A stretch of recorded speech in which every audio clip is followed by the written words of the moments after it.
When it comes to voice AI systems, every millisecond counts, and implementing a fast RAG architecture could make the difference between a conversational, realistic voice AI system and one that leaves your users awkwardly waiting in silence. In this video, I'm going to show you exactly which RAG setup gives you the lowest latency and the best accuracy. I have built a complete testing framework, ran a number of queries across 4 different vector databases, and the results, well, let's just say that one of these options absolutely dominated, and it might not be the one that you'd expect. So with that being said, let's dive straight in.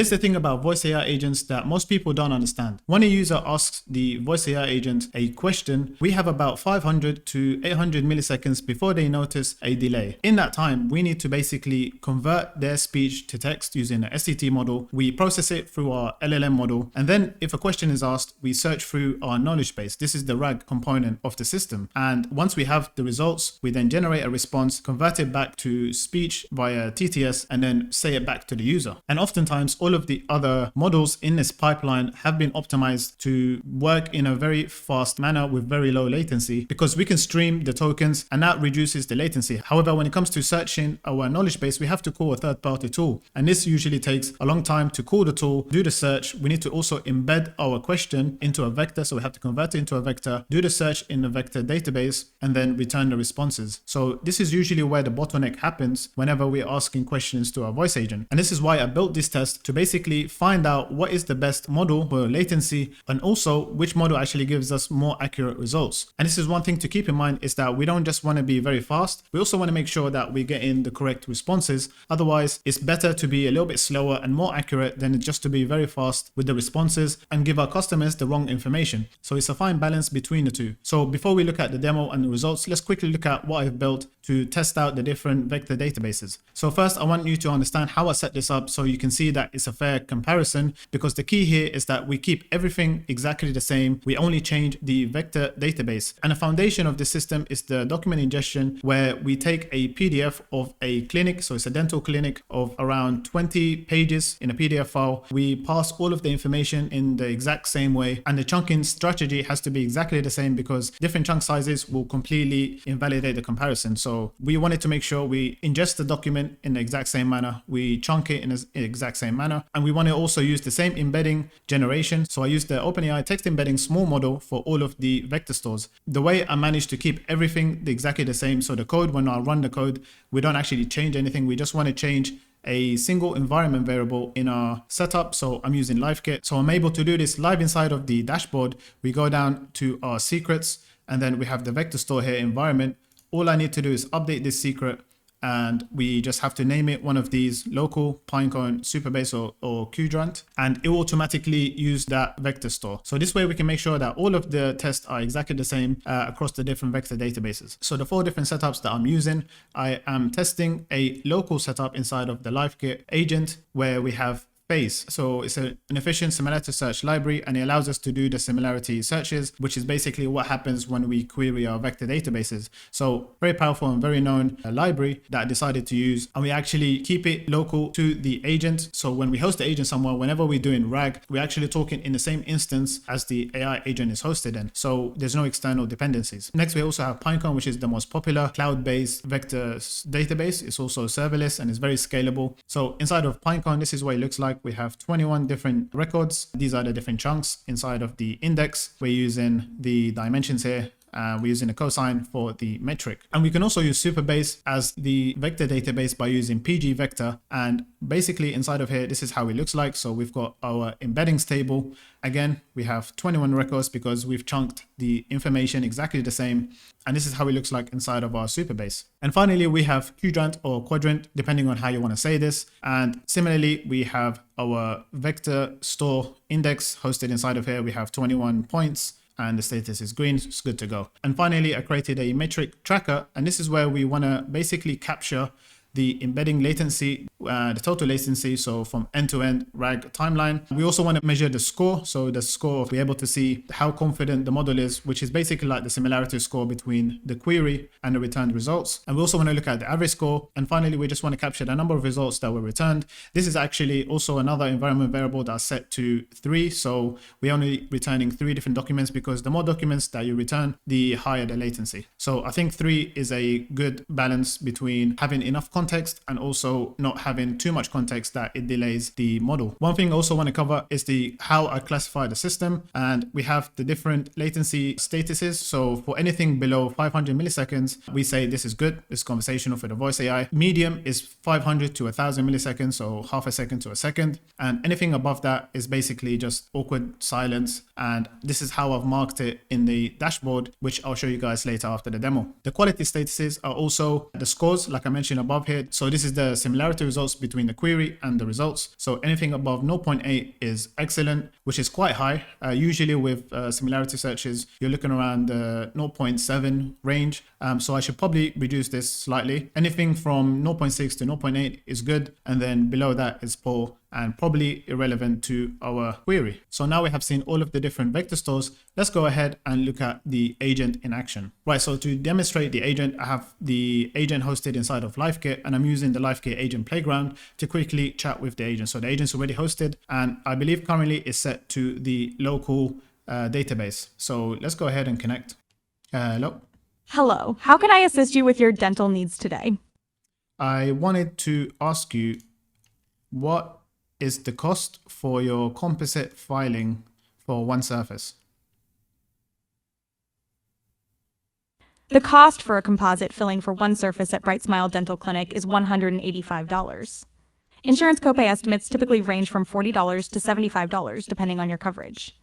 Would you like information on scheduling an appointment? Yes, I wanted to ask you, which doctor speaks Arabic? Dr. Aisha Hassan, DBS, who practices general dentistry at the Mesa and Tempe locations, speaks Arabic. Would you like help scheduling an appointment with her? Goodbye. But so that was using the local setup. And if we want to change, like I mentioned, we have to just go down to our secrets here, go to the vector store and change this to, for example, let's use Pinecone, save changes. And then we can go and look at the logs of the agent just to make sure that it's actually using the correct vector database. So if I go ahead and connect, I should be able to see, yeah, Pinecone has been initiated. Awesome. Let's wait for the agent to join. Hello. Hello, I am Sarah, your voice assistant for Bright Smile Dental Clinic. How can I assist you today? Hi, Sarah. I wanted to know, how long does your appointment for root canal take for a molar? A root canal appointment for a molar at Bright Smile Dental Clinic typically takes about 90 minutes. If you need more information... Awesome. Thank you. So with that being said, just a very quick demo of seeing the agent in action. You can see the latency is a little bit more when it comes to Pinecone. However, let's look at the final results. So I've tested about 10 different questions for each of the vector databases to get an idea of the kind of latency and accuracy that we get with each one. So at the end of the call, we have all of the different questions sent to a NA10 webhook, which basically processes the metrics and updates a Google Sheet with that data. And then finally, I built this dashboard to basically connect with that data sheet and gives us an overview of the different results. So as we can see here, we have 40 different queries across all of the different vector stores that we have. Instantly, you're able to see that Supabase takes a very long time here. And this is due to the search latency. So embedding latency is when we embed the query to convert it into a vector, and then we have to do a search. So we have two different latencies here that make up the total latency for the search. So we can see here that Qdrant was at the 800 to 900 millisecond range for the total latency. Pinecone was a little bit better at only 450, which is actually really good. So Pinecone is actually a very good fast vector store. And then we have Supabase, which is super high, and that's due to the search latency. So the embedding only took around 300 milliseconds. However, the search latency takes way too long, almost 1.7 seconds to do the searching. This is because Supabase is not actually designed to be used as a very fast vector database. And finally, we have our local vector store, which was around 340 or 350 milliseconds. And you can see that most of the latency was actually due to the embedding part of the query. And you can see all of these are kind of the same because they all use OpenAI's embedding. The search was actually super fast at 0.3 milliseconds. So this is why local hosting of the RAG is actually really good. If you go over and look at the quality of the scores, so the average score of the results returned, Qdrant gave us an average score of 0.6 with the highest result being 0.63. And then for Pinecone, which was around the same, we have 0.58 with the highest score of 0.6. Supabase again was very similar, and then local FAISS was also very similar, but the top results you can see here was the highest. So with the local vector store, we actually had slightly higher results. So if we look at the kind of performance quality distribution here, you can see Supabase is right at the other end of the spectrum, and Pinecone and the local setup kind of average here around the left hand side, and then you have Qdrant in the middle. And then at the bottom here, we just see some of the recent queries that we asked the agent, the latency and the quality score. So, and if we want to test some more data, all we need to do is talk with the agent and then click refresh, and this will automatically pull in all of the new questions and queries from our Google Sheets. Right, so based on my testing, I have some practical recommendations for you guys. So for voice AI applications, we want to use the local setup. And this is if we have a relatively small knowledge base, around 100,000 vectors, which should cover most of the business use cases. This is because if we increase the size,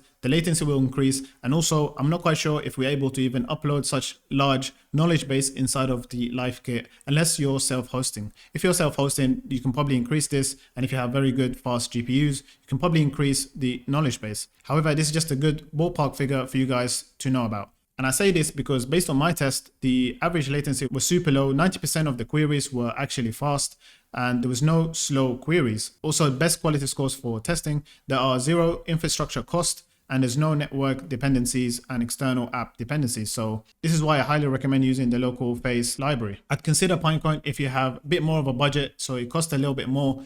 You need team collaboration, you need serverless setup. That is very fast, has very low latency, and is scalable. You can also consider Qdrant when you want to have an open source solution similar to Pinecone with the monitoring and everything. And we want to avoid Supabase because the latency was ridiculous. So I'd actually only use Supabase pgvector for chat kind of interfaces where the users kind of expect the weight. And it's great if you want to have a unified database and plus the vector database all in one place. With that being said, there are many ways to also improve the accuracy of the results when using RAG systems and also improve the latency. So there are many parameters that we can play around with, such as the top K, the chunking size, caching frequent queries, and etc. So if you want me to go into a bit more depth into how we go about improving our RAG system, let me know in the comments down below. This was actually quite a fun and valuable project for myself, as I've been building a lot of voice AI solutions for clients, and I hope that you guys have also found some value in this. Make sure you hit that like and subscribe button as always, and you want me to do a more deep dive into any of the stuff that we've covered, make sure you let me know in the comments down below. Thank you, and I'll see you in the next one. Peace.